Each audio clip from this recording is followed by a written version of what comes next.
We continue our team coverage of tonight's storm with Western Mass News reporter Lexi Oliver. With the strong winds that Don mentioned earlier, we're expecting to see some scattered power outages and damage throughout parts of Western Mass. We wanted to know how local organizations are gearing up to respond to tonight's storms. Lexi now joins us live in studio after getting us answers. Lexi?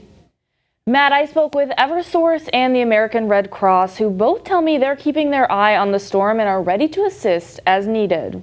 We're monitoring this storm very closely. As Western Mass expects strong winds Saturday evening, spokesperson for Eversource, Priscilla Rest, telling Western Mass News that crews are on standby, ready to respond as quickly and safely as possible. Trees are the number one cause of power outages. And with a high wind, that can cause the branches to come down. And also we're seeing that the ground is very saturated. So that high wind can also has the power to actually take an entire tree down and damage the electrical systems. She emphasizes that if you see a down power line, do not touch it and call 911 first before contacting Eversource. There's no way of looking at a power line and knowing whether, in fact, there is electricity still flowing through it. Jeff Hall from the American Red Cross of Massachusetts advises you to keep your cell phones charged and to take anything that could blow away from your yard inside the house. Try to have a flashlight and a battery-powered radio handy in case you were to lose power. He also warns against using a generator inside your house.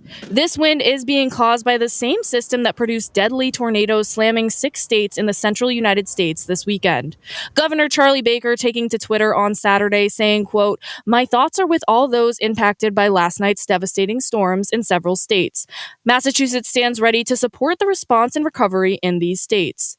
We asked local Red Cross officials if they have any plans to assist the impacted states. In the next day or two, we'll find out if places like Kentucky, Tennessee, Missouri, and Arkansas, if they need help.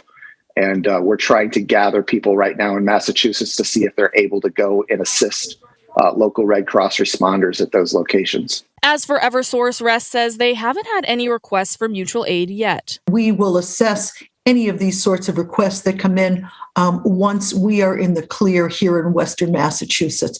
You know, our first priority is making sure that our customers are safe and that the power is on for all of our customers before we would consider going elsewhere and helping out our neighboring states. Priscilla adds that customers can use the Eversource app to track where crews are located and how soon they will respond to your outage. And Hall says if you're impacted by storm damage and need assistance from the Red Cross, you can call the number on your screen. That's 1-800-564-1234 to be connected to the dispatch. Live in studio, Lexi Oliver, Western Mass News.